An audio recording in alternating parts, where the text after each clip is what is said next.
How's it going, Nick? Thanks for doing this. Just through 6 games, how would you evaluate your individual performance and the offense's overall performance?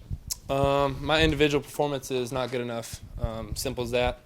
I've played 4.5 very good games. The Tennessee game was not good, and half of the Kentucky game when I was blocking was not good. I feel like I've been inconsistent, but that's something that I'm still working on.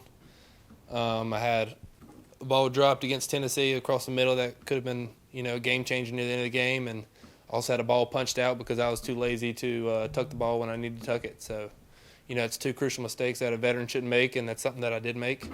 But, you learn from it. I'm a human being, so is everybody else. So, people can say what they want, and they can do what they want, but at the end of the day, I'm the one out there. I'm the man in the arena, so that's what I got to deal with. That's what I got to, I'm signing up for it. But I think the team, we're starting to come along. I mean, you never want to be 3-3. Everybody wants to be 6-0. I think we had a good chance to be 5-1. The first quarter of the Tennessee game was probably the worst we could have ever played, and we played that way, both sides of the ball and special teams. And then Kentucky game, the offense wasn't there, but, defense gave us about 5 or 6 chances to win, and we put out 7 chances to lose. So that's why we lost. But other than that, I think, defense has been basically spot on most of the year. Offense is coming along. We're starting to find out who needs the ball, who don't need the ball. Coach Satterfield's drawing up some great plays. We just got to execute. Other than that, I think, everybody's coming along. I think he's grown as a man, Coach Sat as well, and his role and what he's doing. Game 1 of being the first OC at a big-time school, it's kind of hard, so you get questions. But I think he's starting to come along and have a good feel for the game plan and whatnot. And, his positive energy so far has been great. So he's starting to lead us very well. Nick, I don't remember if you only had played for one offensive coordinator during your time at William & Mary. I don't know if you guys had a different coach that came through, but obviously you've played for a couple different offensive coordinators during your time in college, obviously transferring over to USC. What have you seen in terms of just making that transition, and how has that kind of evolved since week 1 with this team being able to pick up a new OC?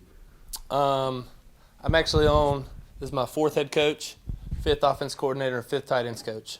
So I'm used to the change. I never wanted to change. I loved every coach I had.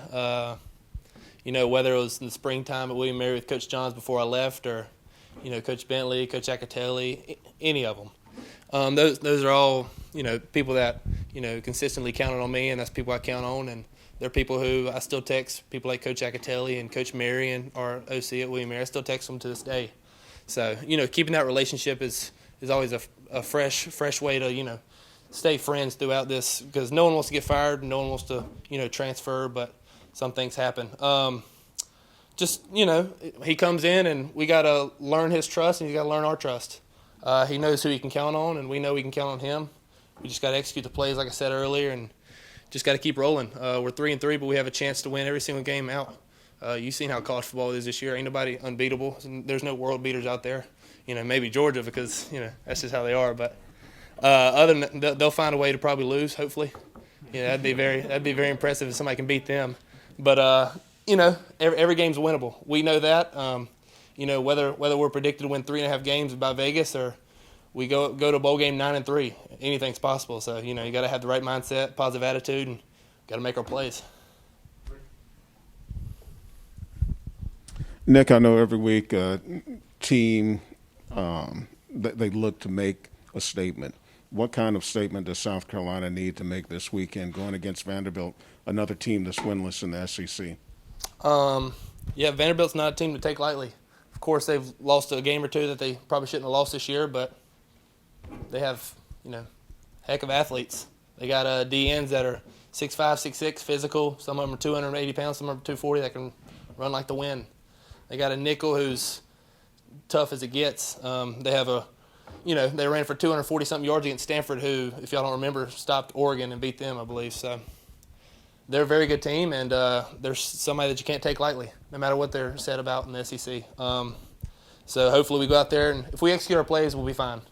If we do everything we're supposed to do, we'll be fine. It's easier said than done, but when it's done, we'll look like a hell of a team. So. Last question is Michael. These are also bright. Holy crap. Can't see it. Nick, what have your observations been of Luke through these few games that he's come back from the foot injury, shaking off that rust a little bit. Obviously hasn't started that many college football games in his career. Just what's your observation on him just kind of taking over that leadership role and getting in sync with you guys and the other receivers on the offense? He's a leader. He's a guy you can trust. Obviously, you lose feel with him on routes and stuff when he's out for 4 or 5 weeks, especially when the season comes around. So it's kind of like, you got to turn back up as soon as he got back in the game week 3.